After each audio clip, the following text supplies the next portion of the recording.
In this section, we'll review the BC amendments. The definition of electrical contractor in BC has been amended. The amended text is as follows. Means licensed contractor as defined in the Electrical Safety Regulation. This definition is changed to provide conformity between the BC Electrical Code and the Safety Standards Act and its regulations. The definition of National Building Code has been amended in BC.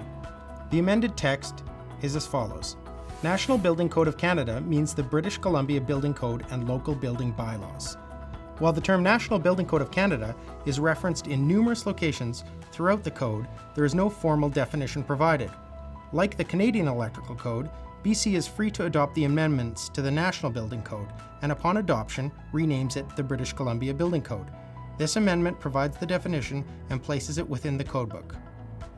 2.104, Subrule 1, will not be adopted in BC. This requirement is perceived as a product testing and labeling requirement.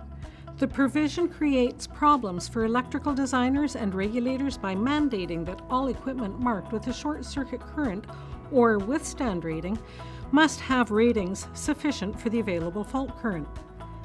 Ratings may not be available to designers or regulators until after the equipment has been manufactured and installed.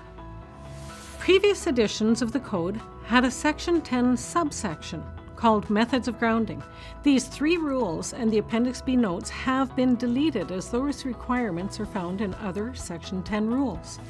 However, the information previously provided as an Appendix B Note to Rule 10.500 is still considered informational, so the Appendix B Notes have been attached to Rule 10.002 in the 2015 edition of the code.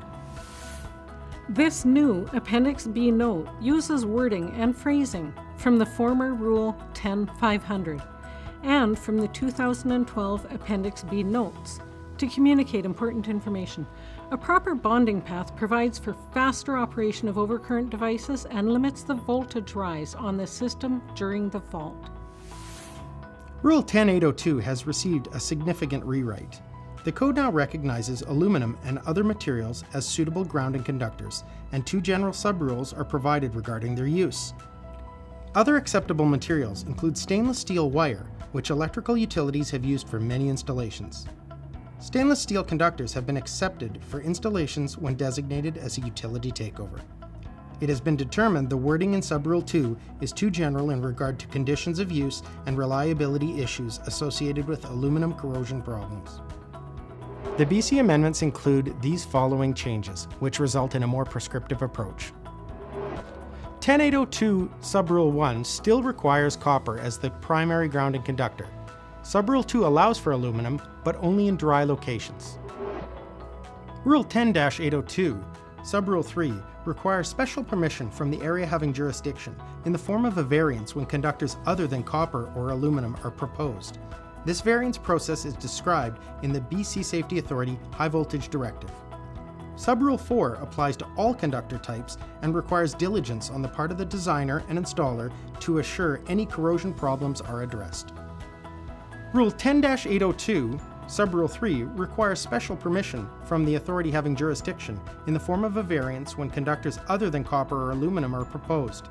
This variance process is described in the BC Safety Authority High Voltage Directive.